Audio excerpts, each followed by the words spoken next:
ó ga ò ilé ayé àfọwọ́bà fílẹ̀ ní kùtù àárọ̀ yìí ni ìròyìn tún gba orí ayélujára kan wípé gbajúmọ̀ olórin mùsùlùmí alájà Rukayat Gawat dágbére fáyé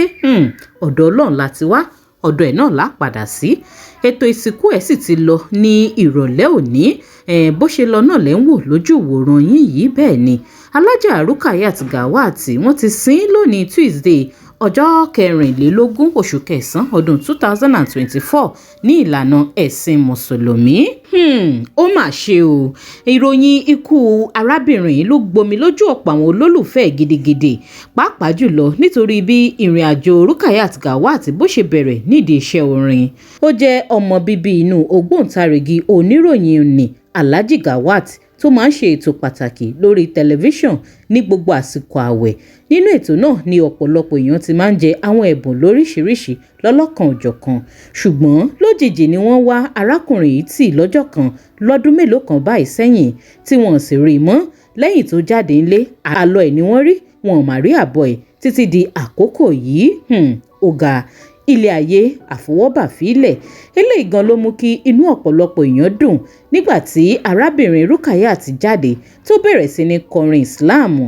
òun ló sì jẹ́ kí ọ̀pọ̀lọpọ̀ èèyàn gan kí wọ́n gbárùkù tì í pàápàá jùlọ ìkan nínú àwọn orin tó gbé e jáde tó sì mú ìràwọ̀ ìtàn òun ni orin tó kọ fún bàbá ẹ̀ tó di àwátì bẹ́ẹ̀ ojoojúmọ́ òní Rukayat Gawat ṣe máa ń jẹ ọ̀rọ̀ bàbá ẹ̀ lẹ́nu pé kọ́lọ́n dákun kó ṣe é ní rírí ṣùgbọ́n ó mà ṣe ní láàánú wípé ìròyìn ikú Rukayat Gawat la tún rí gbọ́ lójijì lónìí Tuesday ọjọ́ 24 oṣù kẹsàn-án ọdún 2024.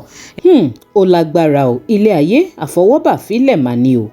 Rukayat Gawat lè rí tí wọ́n ń gbé wọnú kòtò yìí o tí wọ́n ń sìn nílànà ẹ̀sìn mùsùlùmí. Ìlú ọkọ Rukayat Gawat ni wọ́n sìn sí bí ètò ìsìnkú ẹ̀ sì ṣe lọ òun lè ń wò lójú ìwòran yín yìí. Ó lágbára o gbogbo mo fẹ́ lówó mo fẹ́ lókìkí mo fẹ́ kọ́lé mo fẹ́ ralẹ̀ mo fẹ́ lọ́kọ mo fẹ́ láya kó jẹsẹ̀ mẹ́fà náà lọ.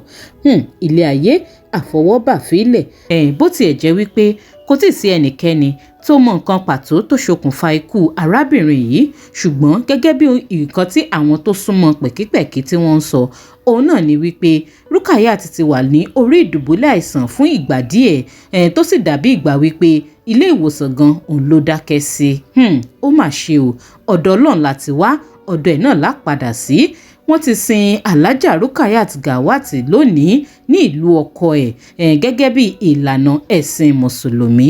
A wá fi àkókò ìgbà ládùúrà wípé kọ́lọ́n dákun kó bá wa tẹ Rukayat Gawat sí afẹ́fẹ́ rẹ̀ iwájú tó dojúkọ kó dára ẹ̀yìn tó fi ilẹ̀ náà kó má bàjẹ́ kọ́lọ́n dákun kó bo èpè burúkú kúrò lójú alájà Rukayat Gawat àwọn àtọmọ àtọkọ àtẹbí àtàrà tó fi ilẹ̀ kọ́lọ́hún kó dúró tì wọ́n. Alhaja Rukayat Gawat ọ̀run re o ìpàdé tún di ọjọ́ gbèǹde. Please don't forget to subscribe, like, share and follow us. Thanks for watching.